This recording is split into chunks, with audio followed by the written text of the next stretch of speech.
अस्सलाम वालेकुम, मैं हूं शाहजेब खानजादा। हुकूमत को इस वक्त अंदरूनी और बैरूनी सतह पर कई चैलेंजेस का सामना है। महंगाई और मुआशी कारकर्दगी हुकूमत के लिए सबसे बड़ा मसला है, मगर हुकूमत को गिराने और पार्लियामेंट में टफ टाइम देने वाली अपोजिशन जमातें एक दफा फिर एक दूसरे पर बरस पड़ी हैं। साथ होने का तासुर भी दे रही हैं, बयानात भी दे रही हैं और एक दूसरे के खिलाफ भी बयानात दे रही हैं। हुकूमत ने 11 नवंबर को अहम कानून साजी के लिए पार्लियामेंट का मुश्तरका इजलास तलब कर लिया है और अपोजिशन ने फैसला किया है कि मुश्तरका तौर पर हुकूमत का रास्ता रोका जाएगा। हुकूमती इत्तेहादियों को साथ मिलाने की कोशिश की जाएगी। कल पीपल्स पार्टी के चेयरमैन बिलावल भुट्टो और नून लीग के सदर शहबाज शरीफ की मुलाकात हुई, जिसमें हतमी तौर पर यह फैसला किया गया और आज शहबाज शरीफ ने बिलावल भुट्टो समेत अहम अपोजिशन जमातों के रहनुमाओं को इशाइये पर बुलाया और इशाइये से पहले पार्लियामेंट में अपोजिशन ने एक स्टीयरिंग कमेटी तश्कील दी, जिसका इजलास भी हुआ और इस इजलास में पीपल्स पार्टी और नून लीग की आला क़यादत शरीक भी हुई। ज़राए के मुताबिक इजलास में फैसला किया गया कि हुकूमत ने इंतखाबी इस्लाहात और नैब कवानीन जबरदस्ती पास कराए तो सुप्रीम कोर्ट से रुजू किया जाएगा। साथ ही अपोजिशन की स्टीयरिंग कमेटी ने मजीद 2 कमेटियां भी तश्कील दी।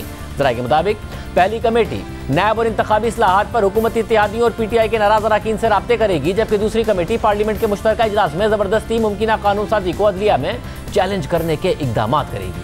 यानी नून लीग और पीपल्स पार्टी पार्लियामेंट में हुकूमत के खिलाफ मुत्तहिद नजर आने की कोशिश करते नजर आ रहे हैं, मगर आज पीपल्स पार्टी के रहनुमा कमरुज़्ज़मा कायरा ने लाहौर में हल्का N 133 के इंतखाबी मुहिम के दौरान नून लीग पर संगीन इल्जामात लगाए। इदारों के साथ नून लीग के बैकडोर राब्तों का दावा किया, नवाज शरीफ के वोट की इज्जत दो के नारे पर सवालात उठाए और लाहौर की आवाम को पैगाम दिया कि नून लीग को मुस्तरद कर दिया जाए।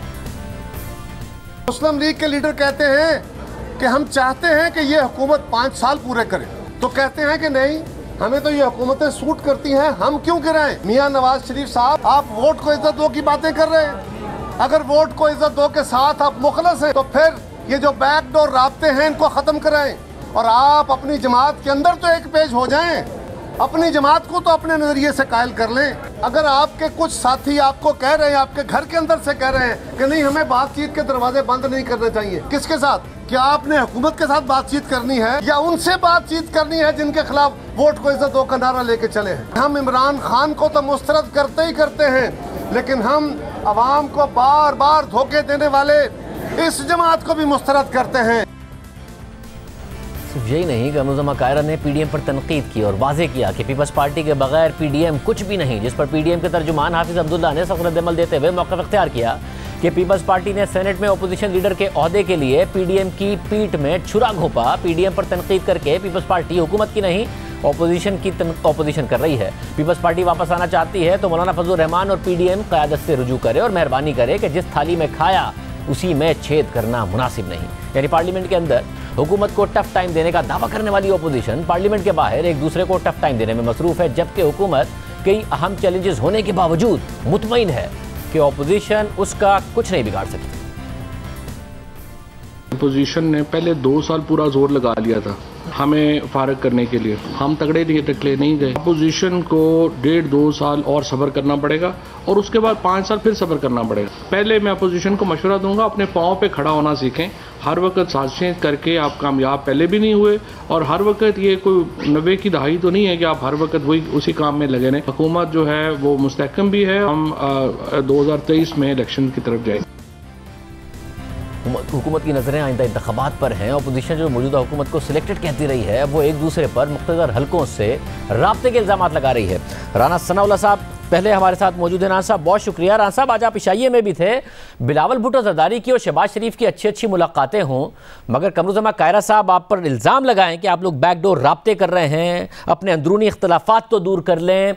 क्या बैकडोर आप लोगों के राब्ते हो रहे हैं? कॉन्फिडेंस आप लोगों का आपस में नहीं है, आपने हुकूमत का क्या बिगाड़ना है? हुकूमत का कॉन्फिडेंस देखें, इतने चैलेंजेस के बावजूद कितना एतमाद है उन्हें कि आप कुछ नहीं बिगाड़ सकते उनका।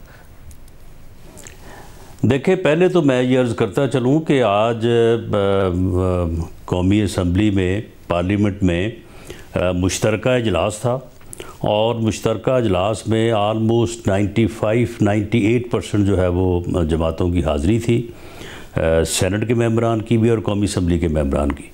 और वहाँ पे बिलावल भुट्टो जरदारी साहब ने मुकम्मल एतमाद का इजहार किया है मियाँ शहबाज शरीफ पर बतौर अपोजिशन लीडर के, और मियाँ शहबाज शरीफ साहब ने भी भरपूर जो है वो इजहार किया है तमाम जो वहाँ पे पार्लियामानी लीडर बैठे थे उनकी लीडरशिप पे, और सब ने अहद किया है कि पार्लियामेंट के अंदर वो तमाम इश्यूज़ जो लेजिस्लेशन और अदरवाइज़ दरपेश होंगे उसमें मुत्तहिदा अपोजिशन जो है वो एक मौक़िफ़ इख्तियार करेगी और इस हुकूमत की जो बैड लेजिस्लेशन है, जो अवाम दुश्मन लेजिस्लेशन है, उसका रास्ता जो है वो रोकेगी। जहाँ तक कमरुज़्ज़मान कायरा साहब की बात है तो वो एक इलेक्शन कैंपेन में थे और वहाँ पे वो अपने लोगों से या एक जलसे से ख़िताब कर रहे थे।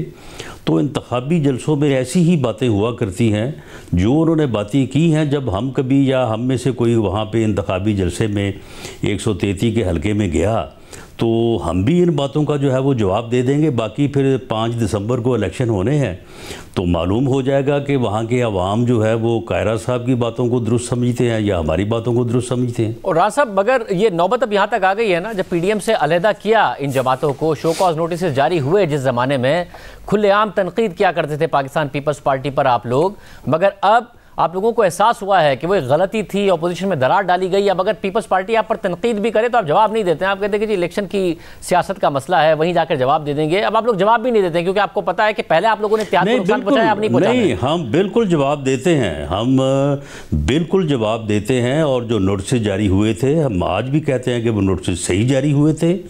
और यूसुफ रज़ा गिलानी साहब जो अपोजिशन लीडर बने हैं सेनेट में बाप के वोट लेके, वो एक इंतहाई गलत अमल था और वो अमल ही जो है वो वजह बना पीपल्स पार्टी और ANP के अलहदा होने का।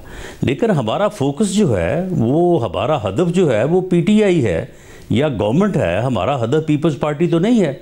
और ख़ास तौर पे पंजाब में हम पीपल्स पार्टी के ख़िलाफ़ तकारीर करके क्या हासिल करेंगे जी?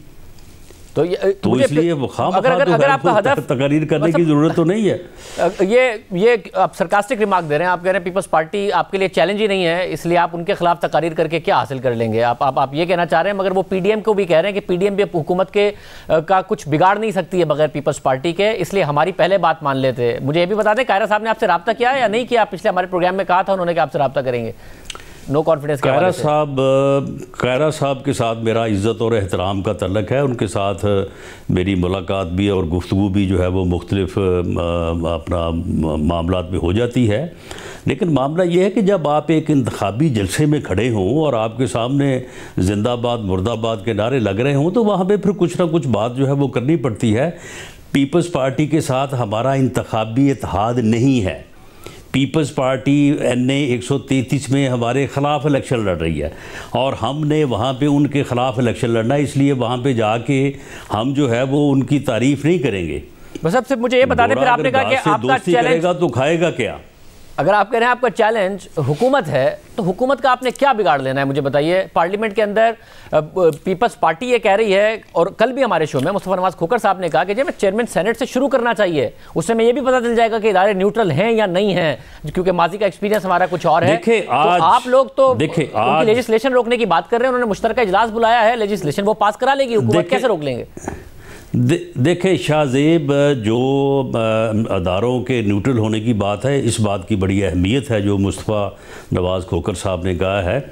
मामला ये है कि आज अपोजिशन ने मुत्तहिद हो के कौमी असम्बली के ईवान में हुकूमत को एक दफ़ा नहीं 2 दफ़ा शिकस्त दी है। उनके आइनी अमेंडमेंट के जो बिल थे उनको दोनों दफ़ा, एक दफ़ा 104 117 से और एक दफ़ा 127 और 78 से जो है वो उनको शिकस्त दी है आज। और पीपल्स पार्टी की मदद से दी है, JOIF की मदद से दी है। क्लेम कर रहे हैं और आपको लग रहा है कि आप NAP की तरामीम भी और इलेक्शन रिफॉर्म्स भी रोक लेंगे इसी तरीके से? जी, हमारी जो आज हाज़री इस वक्त, आज जो मीटिंग जिसे मैं अभी आ रहा हूँ जो थी, इंशाअल्लाह ताला हाज़री हमारी जो है वो इसी तरह से हुई। और इस्टेब्लिशमेंट ने इनकी हाज़री पूरी करने की अगर कोशिशों में हिस्सा ना लिया तो ये परसों फारग हो जाएंगे। इन्होंने 11 तारीख का मुश्तरका इजलास जो है वो बुलाया है, लेकिन ऐलान कर दिया वज़ीर जो है इनके पार्लिमानी अमूर के बाबर अवान साहब नोटिफिकेशन नहीं कर रहे हैं, क्योंकि आज जो अपनी हालत जो इनकी दुर्घट बनी है कौमी असम्बली के ईवान में, उसके बाद ये नोटिफिकेशन नहीं कर रहे। अब कल रखा है इन्होंने खाना, अब उस खाने में जो है ये अपना नंबर शंबर पूरा करने की कोशिश करेंगे। अगर नंबर पूरा होगा तो फिर परसों का नोटिफिकेशन करेंगे। तो ये तो इनकी हालत है। और हुकूमत जो है, हुकूमत तो इस वक्त है ही नहीं, हुकूमत तो नजर आ रही तो नहीं। राज साहब इनके इत्तेहादियों से बार बार आप कहते हैं कि जी उन्हें सोचना पड़ेगा, ऐसा इकबाल साहब भी कहते हैं इन्हें सोचना पड़ेगा इनके इत्तेहादियों को भी कि इस हुकूमत के साथ कैसे खड़ा हुआ जा सकता है। ये जो स्टीयरिंग कमेटी है उसमें सिर्फ इस लेजिस्लेशन की हद तक हुकूमत के इत्तेहादियों और नाराज अरकान से रब्ता करेंगे, या कोई नो कॉन्फिडेंस का आपका मूड है जिसके ऊपर बार बार पीपल्स पार्टी इंफेसाइज कर रही है, सेनेट की हद तक या पंजाब की हद तक? शाहजेब, नो कॉन्फिडेंस जो है, नो कॉन्फिडेंस अगर पंजाब में भी आना है या वफाक में भी आना है, उसकी पहली शर्त ये है कि उसको हम डिस्कस ना करें। अगर हमने ये शुरू कर दिया कि जी इतने नंबर हो गए, इतने नंबर रहते हैं, इतने लोग हमारे साथ हैं, इतने ने उनके साथ हैं, तो ये कभी कामयाब नहीं हो सकता। इसके ऊपर हम काम कर रहे हैं, लेकिन इसके ऊपर अभी कोई बात करना जो है वो मैं समझता हूँ कि फिर काम ना करने के जो है वो मुतरादिफ है। लेकिन जो आप करें, आप इनका करेंगे क्या? हमने इनका क्या किया ये है, आप यकीन करें इलेक्शन में ये लोग अपनी कैंपेन करने के लिए घरों से नहीं निकल सकेंगे। इनको लोग जूते मारेंगे जब ये लोगों के पास। राज साहब 6-6 महीने में सिचुएशन बदलती है। इत्तेहादियों को भी जूते पड़ेंगे, राज साहब इत्तेहादियों को भी जूते पड़ेंगे अगर वो छोड़ देंगे इनको। राज साहब 6-6 महीने में सिचुएशन बदल रही है। आज महंगाई है, हर सर्वे बता रहा है कि वो हुकूमत से मुतमईन नहीं है, इन्फ्लेशन उनके लिए मसला है। 6-8 महीने में हुकूमत कह रही है कि हम महंगाई को कंट्रोल कर लेंगे, सिचुएशन बदल जाएगी। तो आप क्या अभी कोई कार्रवाई करने का इरादा रखते हैं या 2023 में ही, और होना भी 2023 में चाहिए? कंट्रोल होनी नहीं है, अव्वल तो ये कंट्रोल होनी नहीं है, लेकिन कर भी लेंगे ना तो इन्होंने मुल्क को जिस सतह तक पहुंचा दिया है, जो इन्होंने तब्दीली के नाम के ऊपर तबाही कर दिया है, इन्होंने कौम का इखलाक बिगाड़ दिया है, सियासी रवायात बिगाड़ दी हैं, इकनॉमिकली मुल्क को तबाह कर दिया है, गवर्नेंस लेवल जो है वो बिल्कुल सारे जो है वो क्रैश हो गए हैं। तो अब ये लोग जो हैं ये कौमी मुजरम की नज़र से लोग इनको देख रहे हैं। अब इनकी माफ़ी का कोई इम्कान नहीं है। बहुत शुक्रिया नसरुल्लाह साहब की गुफ्तगू आपने सुनी। कमरुज़्ज़मा कायरा साहब हमारे साथ मौजूद होंगे, उन्हें किसने कहा इतनी अग्रेसिव तकरीर करने को और क्या वजह थी, इन पर बात करेंगे ब्रेक के बाद।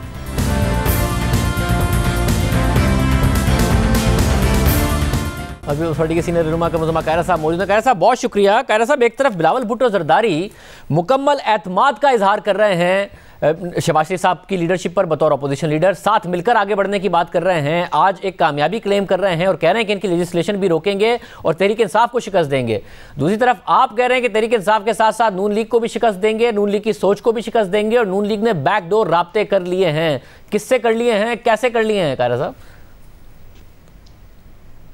आप ही कहते रहे कि इनके राब्ते हैं, ये मिल रहे हैं, आपसे मुराद मीडिया है और बहुत सारे लोग कहते रहे, सियासी लोग भी कहते रहे। मेरे पास तो कोई डायरेक्ट इंफॉर्मेशन नहीं है, लेकिन ये बात बहरहाल दुरुस्त है कि जिस बात के ऊपर, पहली बात तो ये है कि इस वक्त एक इलेक्शन की फिजा है, हम अपना इलेक्शन लड़ रहे हैं, वो अपना इलेक्शन लड़ रहे हैं।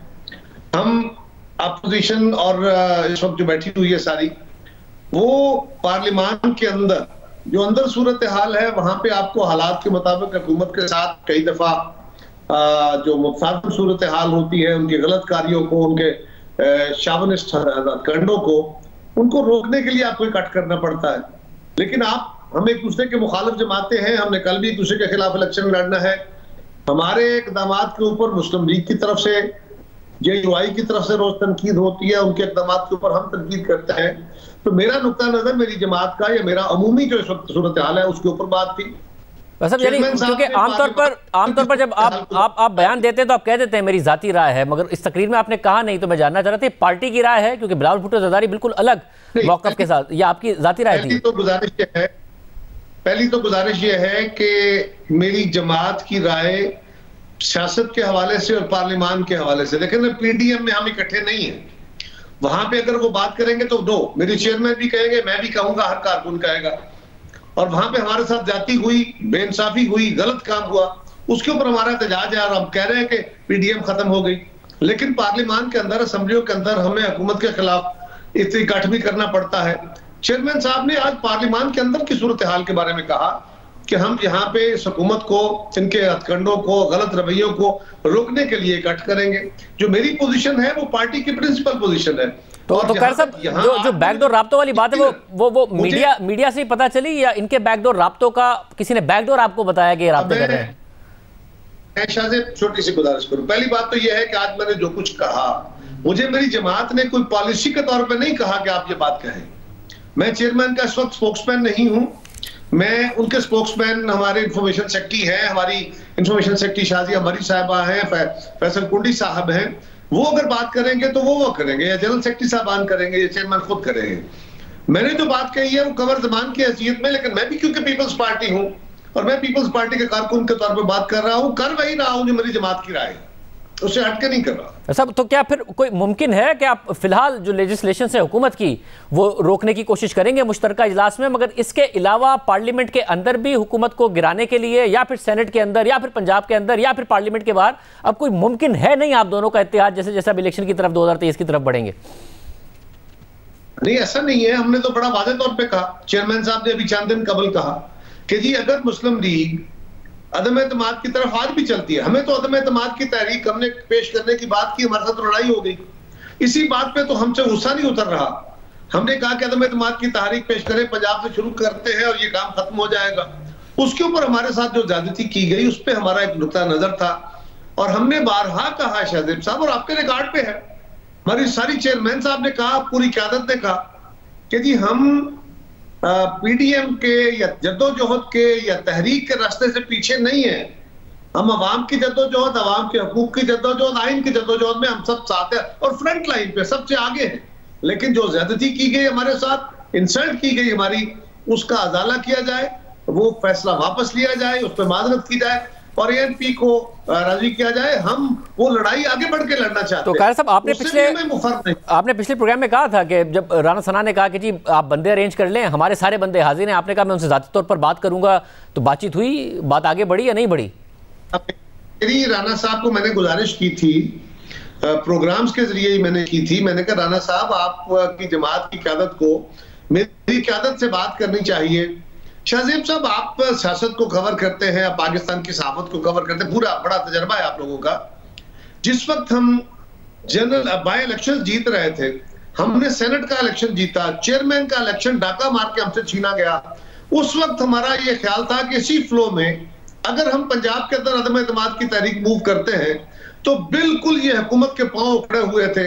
उस वक्त तक अभी जहांगीर तरीन खान ग्रुप सामने नहीं आया था, उस वक्त तक जो बाकी क्रैक्स हैं वो सामने नहीं आए थे, लेकिन हमें अंदाजा था कि बिल्कुल मामला बड़ा आसानी से हो जाने वाला है और हमने इस पर तजवीज दी थी। लेकिन उस पर बड़ा नाराजगी का इजहार किया गया मुस्लिम लीग की तरफ से। उस वक्त भी यही कहा गया, मैं आज भी समझता हूं कि अगर हमारे मुस्लिम लीग के साथी हमारी क़यादत से बात कर लें तो हम मिलके, वो बड़ी जमात है इस वक्त, उनकी पार्लियामेंट्री पोजीशन हमसे बहुत स्ट्रांग है पंजाब में, तो हम और वो मिलके इस वक्त बहुत राइट पोजीशन है। शाहजेब साहब आप लोगों की पल्स की बात कर रहे हैं, आप इस वक्त पाकिस्तान के अवाम की जज्बात को लोगों के सामने पेश कर रहे हैं। जो पार्लियामेंट के बाहर के जज्बात हैं, कायरा साहब उसकी बात कर रहे हैं, पार्लियामेंट के अंदर या पंजाब असेंबली के अंदर आपको लग रहा है कि सिचुएशन ऐसी है कि उसमें कामयाबी मिल सकती है? तहरीक इंसाफ के इतने नाराज अरकान हैं या फिर इत्तेहादी उनसे ऐसे नाराज हैं कि उसमें आपको कामयाबी मिल सकती है? पार्लियामान के अंदर वही रिफ्लेक्ट होगा ना जो पाकिस्तान के अंदर हो रहा है। पाकिस्तान के लोग इस हुकूमत के हाथों अब नाको नाक है, अब तंग है, उनकी जिंदगी में तलखी इतनी बढ़ गई है कि आए रोज अब उनके लिए काबिल बर्दाश्त नहीं रहे। आप भी महसूस कर रहे हैं, आपके लोग भी महसूस कर रहे हैं, आप उसको रिपोर्ट कर रहे हैं, हम भी रोज एहतजाज कर रहे हैं। तो क्या हुकूमत के जो नुमाइंदे हैं, जो हुक्मरान जमात के या उनके इत्तेहादी है, वो नहीं देख रहे? उनको लोग नहीं कह रहे, उनको तो लोग बड़े तल्ख आवाज में बातें कर रहे हैं उनके साथ, और उन्हें अवाम के गुस्से की समझ आ रही है कि कल हमें वोट नहीं मिल रहे। लिहाजा आज वो आसानी के साथ अवाम के उन जज्बात के साथ जाने को तैयार हैं जो हुकूमत के खिलाफ है। सो अगर हम मुस्लिम लीग और हम मिलके और JUI या बाकी जो अपोजिशन की जमातें मिलके अगर कोई तहरीक करते हैं तो बड़ी आसानी से आज भी ये काम हो सकता है, लेकिन उस वक्त ये बहुत आसान था। बहुत शुक्रिया कायरा साहब की गुफ्तगू आपने सुनी। प्रोग्राम में ब्रेक शामिल करते हैं, कुरानपुर में बात करेंगे गैर यकीनी की सूरत हाल है, क्यों नहीं खत्म हो रही है मुआशरे, गैर यकीनी की सूरत हाल बात करेंगे ब्रेक के बाद।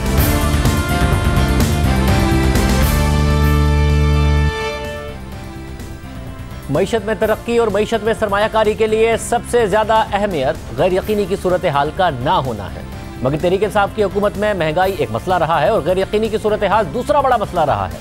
हुकूमत में आते ही IMF के पास जाने या ना जाने की गैर यकीनी और उससे मईशत को नुकसान हुआ, जिसका बाद में वज़ीर आज़म इमरान खान ने एतराफ़ भी किया कि जल्दी IMF के पास चले जाना चाहिए था और अब IMF प्रोग्राम की दोबारा बहाली मसला बनी हुई है। साबिक वज़ीर ख़जाना डॉक्टर हफीज़ शेख ने IMF की इंतहाई सख्त शराइत मान ली थी, फिर हुकूमत ने प्रोग्राम की बहाली का कहा तो IMF ने वादे पर अमल दरामद का कह दिया। फिर मुशीर खजाना शौकत तरीन ने हमारे प्रोग्राम में बताया कि IMF अपनी शराइत पर बज़िद था, मगर उनकी तमाम नहीं कुछ शराइत मान ली हैं।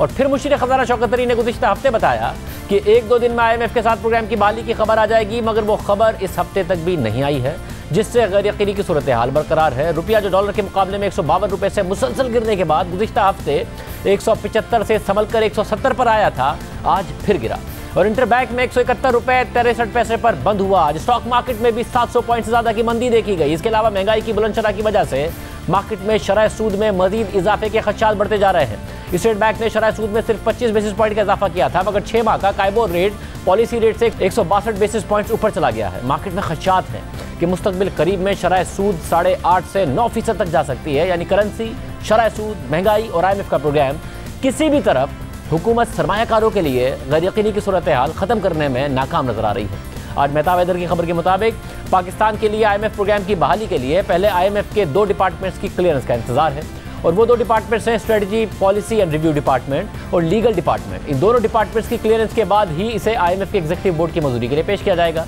और दूसरी तरफ मुश्ताक घुमन की खबर के मुताबिक वजारत खजाना के जराये के मुताबिक महंगाई पर काबू ना पाने की वजह से हर तरफ से तनकीद के बाद हुकूमत ने हर हफ्ते महंगाई के आदाद-ओ-शुमार जारी ना करने का फैसला कर लिया है और अब हर महीने आदाद-ओ-शुमार जारी किए जाएंगे। यानी खबर के मुताबिक अब हफ्तावार सेंसिटिव प्राइस इंडेक्स के आदाद-ओ-शुमार जारी नहीं किए जाएंगे, जबकि हालिया सर्वे के मुताबिक बढ़ती महंगाई और रुपए की कदर गिरने की वजह से जुलाई से सितंबर की सहमाई में कंज्यूमर कॉन्फिडेंस इंडेक्स में तेजी से 19.6% की कमी आई है। ये इंडेक्स अप्रैल से जून की सहमाई में 88 पॉइंट्स पर था, अब 70.8 पर आ गया है। ये इंडेक्स 4 पहलुओं को मद्देनजर रखकर बनाया जाता है, जिन्हें किसी भी घर के माली हालात, मुल्क के मुआशी हालात, बेरोजगारी और घरेलू सेविंग्स शामिल हैं। और गुज़िश्ता सहमाई में इन तमाम पहलुओं में गिरावट देखी गई है। जबकि गैलप सर्वे के मुताबिक पाकिस्तान में कारोबार की मौजूदा सूरत हाल पर मुतमईन ताजरों की शरह में इजाफा हुआ है, लेकिन कारोबार के मुस्तकबिल और मुल्की सिमत पर ताजिर बिरादरी शदीद परेशानी का इजहार कर रही है। गैलप पाकिस्तान की जुलाई में जारी करदा दूसरी सहमाई रिपोर्ट में 49% ताजिर कारोबारी सूरत हाल से खुश थे, लेकिन अब 54% ताजिर कारोबारी सूरत हाल पर इत्मीनान का इजहार कर रहे हैं। लेकिन मुस्तकबिल में कारोबारी सूरत हाल में बेहतरी की उम्मीद करने वालों की शरह 70% से कम होकर 61% पर आ गई है। मुल्क की सिमत को दुरुस्त ना समझने वाले कारोबारी तबके के अफराद की शरह भी 37% से बढ़कर अब 59% पर आ गई है। सर्वे में 580 से ज़ायद कारोबारी शोबों की आरा को शामिल किया गया और ये 13 अक्टूबर से 28 अक्टूबर 2021 के दरमियान किया गया। इसके अलावा गैलप सर्वे के मुताबिक 48% ताजिरों ने महंगाई को कारोबार के लिए सबसे बड़ा यानी नंबर 1 मसला करार दिया है, जिनको हल करने के लिए वह हुकूमत से बरवक्त इक़दाम चाहते हैं। 16% हुकूमत से रिलीफ की उम्मीद कर रहे हैं। 14% मुल्की करेंसी की कदर को मुस्तहकम करने के लिए हुकूमती इक़दाम के मुंतज़िर हैं। 13% हुकूमती पॉलिसीज़ में इस्तेहकाम के ख्वाहिशमंद हैं, जबकि 6% करप्शन पर कंट्रोल चाहते हैं। इस पूरी सूरत हाल पर बात करेंगे। माहिर मईशत मोहम्मद सोहेल साहब हमारे साथ मौजूद। मोहम्मद साहब, ज़ाहिर सर्टेनिटी नहीं आ रही है। हुकूमत कहती है कि जी अब सूरत हाल बेहतर होगी, इस्तेहकाम आएगा, करेंसी मार्केट हो, स्टॉक मार्केट हो, साथ साथ मनी मार्केट हो, हर जगह एक वोलेटाइल सिचुएशन है। क्या वजह है कि एक सर्टेनिटी नहीं आ रही है, यकीनी की सूरत हाल नहीं है? शादेब भाई, ये तो काफ़ी अब सालों से यही हो रहा है कि पाकिस्तान की जो इकोनॉमी है उसके मैनेजर्स हैं वो ये तय नहीं कर पा रहे कि हमें क्या ग्रोथ करना है या हमें स्लो डाउन करना है या हमें स्टेबलाइजेशन करना है। तो मेरे ख्याल में इकोनॉमिक मैनेजर्स भी अनसर्टन हैं या वहाँ भी शायद क्लैरिटी नहीं है, जिसका अंदाज़ा हमने मार्केट्स में भी देखा है कि मार्केट्स भी इसी तरह रिएक्ट करती हैं। और अभी जो रिसेंटली अगर आपका इशारा है, जो आज स्टॉक मार्केट में गिरावट आई और बॉन्ड्स की कीमतें गिर गई, इंटरेस्ट रेट बढ़ गया और रुपया गिर गया, अगर आपका इशारा उस तरफ है तो उसकी तो वजह यही है कि जो 4 हफ्ते से हम एक्सपेक्ट कर रहे हैं कि IMF का प्रोग्राम होगा वो नहीं हो पा रहा। और कुछ अखबारी इतलात थी जिसको क्लैरिफाई कर दिया है फाइनेंस मिनिस्टर ने आज सुबह अखबारात में। उससे लग रहा था कि शायद IMF से बात नहीं बन रही। तो ये अनसर्टेनिटीज़ हैं जिसकी वजह से हमने देखा है कि मार्केट काफ़ी अरसे से परफॉर्म नहीं कर रही। और आज तो ख़ास तौर से इस न्यूज़ की बुनियाद पे सारी मार्केट्स में प्रेशर था, जिसको फिर शाम को क्लैरिफिकेशन इशू कर दी गई है जिसकी।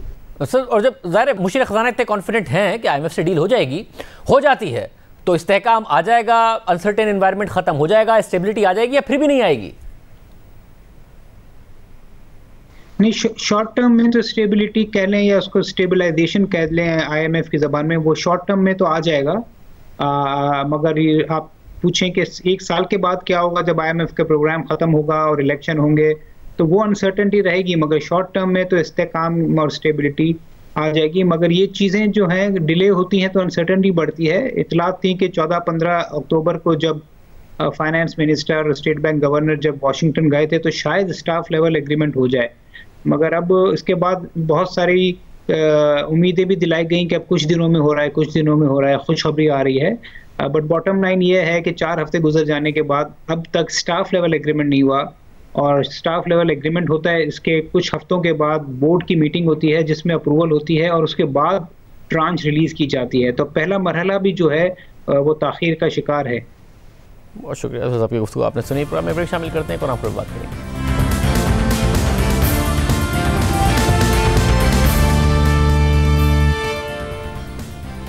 तालिबान के अफगानिस्तान पर कब्जे को 3 माह होने वाले हैं और इन 3 माह में अफगान अवाम की मुआशी सूरत हाल बद से बदतरीन होती जा रही है। आलमी इदारे भी अफगानिस्तान में इंसानी बहरान की संगीनी के हवाले से मुसलसल खबरदार कर रहे हैं और अब जैसे जैसे सर्दी का मौसम करीब आ रहा है वैसे वैसे अफगानिस्तान की अवाम फाकों के हकीकी और शदीद खतरे की जद में आ गए हैं। कई इलाकों से कहत की खबरें सामने आ रही हैं जिससे तेजी से बदतर होती हुई सूरत हाल का अंदाजा लगाया जा सकता है। और इस हवाले से BBC की खबर के मुताबिक आलमी इदारा खुराक को अफगानिस्तान के तकरीबन 2 करोड़ 20 लाख अफराद को राशन फराहम करने में मुश्किलात का सामना है। माहिरीन को खदशा है कि इस मरतबा सर्दियाँ सख्त होंगी और अगर सूरत हाल वाकई ऐसी हुई तो बड़ी तादाद में लोगों को शदीद भूख और यहाँ तक के कहत का सामना भी करना पड़ सकता है। BBC की खबर के मुताबिक आलमी इदारा खुराक के एग्जीक्यूटिव डायरेक्टर डेविड बीजली ने गुज़िश्ता हफ्ते काबुल का दौरा किया और अफगानिस्तान की मौजूदा सूरत हाल पर अपना तज्ज़िया दिया तो तशवीशनाक है। उनका कहना था कि 95% लोगों के पास खुराक नहीं है और अब हमारे सामने 2 करोड़ 30 लाख के करीब अफराद हैं जो कहत का शिकार होने वाले हैं। अगले 6 महीने आफत की तरह होंगे, ये ज़मीन पर जहन्नुम होंगे। अफगानिस्तान में भूख और अफलास का ये आलम है कि कई ख़ानदान रकम के एवज़ अपनी बच्चियों को फ़रोख्त करने पर भी मजबूर हो गए हैं। इस हवाले से अमरीकी खबर रसा इदारे CNN ने खुसूसी रिपोर्ट भी बनाई है। ये अफसोसनाक सूरत हाल। इजाज़त दीजिए, अल्लाह हाफ़िज़।